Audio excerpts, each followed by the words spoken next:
সরাসরি war room থেকে আমাদের প্রতিনিধি অতনু হালদার আমাদের সঙ্গে রয়েছেন। অতনু, ভারতের এই প্রত্যাঘাত, যেখানে ড্রোন ব্যবহার করা হলো, স্কাল্প মিসাইল ব্যবহার করা হলো, ঠিক কিভাবে এই প্রত্যাঘাত করা হলো? দেখো, এই প্রত্যাঘাত যেভাবে করা হয়েছে সেটা হচ্ছে একদম ভারতীয় সেনাবাহিনী, তিনটে বাহিনী মিলে রীতিমতো পরিকল্পনা করে করা হয়েছে। ভারতীয় সেনাবাহিনীর বায়ুসেনা, স্থলসেনা এবং একই সঙ্গে নৌবাহিনী রীতিমতো পরিকল্পনা করে এই প্রত্যাঘাত এনেছে। কিভাবে এনেছে? এখানে যেরকম তোমার রাফালের মতো এয়ারক্রাফটকে ব্যবহার করা হয়েছে, ঠিক সেই রকমই সুখোয়ের মতো এয়ারক্রাফটকেও ব্যবহার করা হয়েছে। আবার ঠিক এখানে ব্যবহার করা হয়েছে কি স্কাল্প মিসাইল ব্যবহার করা হয়েছে, এখানে হ্যামারের মতো স্মার্ট বমকে ব্যবহার করা হয়েছে, আবার কামিকজি ড্রোনও ব্যবহার করা হয়েছে। এইভাবে পুরো যেখানে যেটা দরকার সেখানে সেটা ব্যবহার করে আঘাত হানা হয়েছে। এখন কিভাবে পুরো অপারেশনটা হয়েছে, বিভিন্ন সূত্র মারফত যেটা জানা যাচ্ছে যে মাত্র 25 মিনিটের অপারেশন, রাত্রির 1:05 থেকে রাত্রি 1:30টার মধ্যে হয়েছে। এবং এই 25 মিনিটের অপারেশনে এখানে মূলত রাফাল বিমানকে, রাফাল এয়ারক্রাফটকে ব্যবহার করা হয়েছে। এই রাফাল এয়ারক্রাফটের সাহায্যে এখানে স্কাল্প মিসাইল এবং একই সঙ্গে হ্যামার, এটা এক ধরনের স্মার্ট বম, এবং কামিকজি ড্রোন, এইগুলো ব্যবহার করে তার সাহায্যে এই প্রত্যাঘাত আনা হয়েছে। কীরকম? যে পাক অধিকৃত কাশ্মীরে এবং একই সঙ্গে পাকিস্তানের মধ্যে যে সমস্ত জায়গায় জৈশ ই মোহাম্মদ, লস্কর ই তৈবা এবং হিজবুল মুজাহিদিনের জঙ্গি ঘাঁটিগুলো রয়েছে, সেই ঘাঁটিগুলোকে বেছে বেছে সেইখানে অ্যাটাক করা হয়েছে। কিভাবে অ্যাটাক করা হয়েছে? রাফাল থেকে স্কাল্প মিসাইল ছোড়া হয়েছে। স্কাল্প মিসাইল প্রায় 250 কিলোমিটার পর্যন্ত গিয়ে, মানে আকাশ থেকে যদি মাটিতে টার্গেট করা হয় তো তাহলে সেই টার্গেটের একদম গভীরে ঢুকে যেতে পারে। অর্থাৎ কোনো জঙ্গি ঘাঁটিকে ভারতীয় আকাশ সীমার মধ্যে থেকে রাফাল বিমান থেকে যদি স্কাল্প মিসাইল ছোড়া হয় তাহলে স্কাল্প মিসাইল গিয়ে সেই টার্গেটকে গুঁড়িয়ে একদম তার ভেতরে ঢুকে যেতে পারে। ঠিক এইভাবেই এই স্কাল্প মিসাইল রাফাল থেকে ব্যবহার করা হয়েছে বলে বিভিন্ন সূত্রে জানা যাচ্ছে। এটা হচ্ছে এক।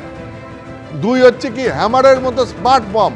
এই হ্যামার এক ধরনের স্মার্ট বম, যেটা 50 থেকে 60 কিলোমিটার রেঞ্জে ছোড়া যায়। এই স্মার্ট বম যে কোনো জায়গায় যদি বাংকার থাকে বা কোনো জায়গায় যদি কোনো ঘাঁটি থাকে সেখানে ঢুকে বিস্ফোরণ ঘটিয়ে সেটাকে ভেঙে দিতে পারে। এবং এই রাফাল থেকে এই স্মার্ট বমও ছোড়া হয়, এবং এই স্মার্ট বম যখন যাবে এই আকাশ থেকে মাটিতে টার্গেট করে এটা ছোড়া হয়, এবং এই রাফাল এয়ারক্রাফট থেকেই ছোড়া হয়, এবং সেটা গিয়ে যে কোনো তার যে টার্গেট থাকে সেই টার্গেটটাকে সে গুঁড়িয়ে দিতে পারে। সেটা যদি বাংকার হয় তার বিস্ফোরণের তীব্রতায় সেই বাংকারও সে গুঁড়িয়ে দিতে পারে। এছাড়া আর একটা কি কামিকজি ড্রোন। এই ড্রোনটাকে এর মধ্যেই বিস্ফোরক থাকে, এবং এই ড্রোন বিস্ফোরক নিয়ে যখন তার টার্গেটের কাছে যায় তারপর সে টার্গেটকে দেখে সে নিজের অবস্থান ঠিক করে নেয়, এবং তারপর এই ড্রোন শুদ্ধ এই বিস্ফোরণটা বিস্ফোরিত হয়ে যায়। অর্থাৎ এই ড্রোনটা নিজেই বিস্ফোরিত হয়ে যায়, তার সঙ্গে যে বিস্ফোরক ছিল সেটাকে নিয়ে তার টার্গেটে পৌঁছে, এবং এই টার্গেটে সে যে যাবে এটাকে গাইড করা যায়। এবং এইভাবেই যদি কোথাও কোনো রিমোট এরিয়ায় কোনো জঙ্গি ঘাঁটি থাকে সেইখানে এই ধরনের ড্রোন দিয়ে, এই কামিকজি ড্রোন দিয়ে যদি বিস্ফোরণ ঘটানো হয় তাহলে পরে এটা অনেক সহজেই বিস্ফোরণটা ঘটানো যায়। এবং যেটা এই স্কাল্প মিসাইল বলো বা তুমি যদি বলো যে হ্যামার, এই স্মার্ট বম বলো বা কামিকজি ড্রোন বলো, এই সবকটার ক্ষেত্রে একটা কমন জিনিস আছে, সেটা হচ্ছে এগুলোকে র্যাডারে চট করে ধরা যায় না। অর্থাৎ ভারতীয় আকাশসীমার মধ্যে কোনো রাফাল যদি থাকে এবং সে যদি ভারতীয় আকাশসীমার মধ্যে থেকে পাকিস্তানের মধ্যে বা পিওকের মধ্যে সেখানে টার্গেট ফিক্স করে এই স্কাল্প মিসাইল দিয়ে অ্যাটাক করে, কিংবা এই হ্যামারের মতো স্মার্ট বম দিয়ে অ্যাটাক করে, কিংবা কামিকজি ড্রোন দিয়ে যদি অ্যাটাক করে তাহলে পরে ধরা পড়ার সম্ভাবনা খুব কম থেকে যায়। এক্ষেত্রে র্যাডারে চট করে ধরা পড়ে না। এবং ঠিক তুমি যদি দেখো যে পাকিস্তানের তো একটা প্রথম থেকেই বক্তব্য ছিল যে তাদের এয়ার ডিফেন্স সিস্টেম যথেষ্ট শক্তিশালী, সেটাকে সহজে ফাঁকি দেওয়া সম্ভব নয়।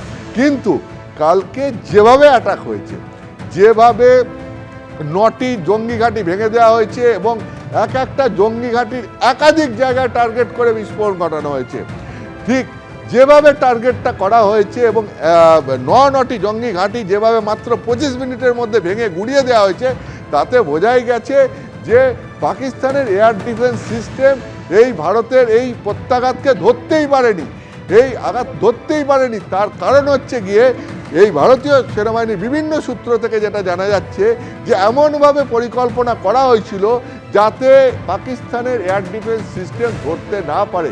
সেই জন্যেই পরিকল্পনা মাফিকই স্কাল মিসাইল বা হ্যামারের মতো স্মার্ট বম বা তোমার এই কামেকাজির মতো ড্রোন দিয়ে এই অ্যাটাক করা হয়েছে।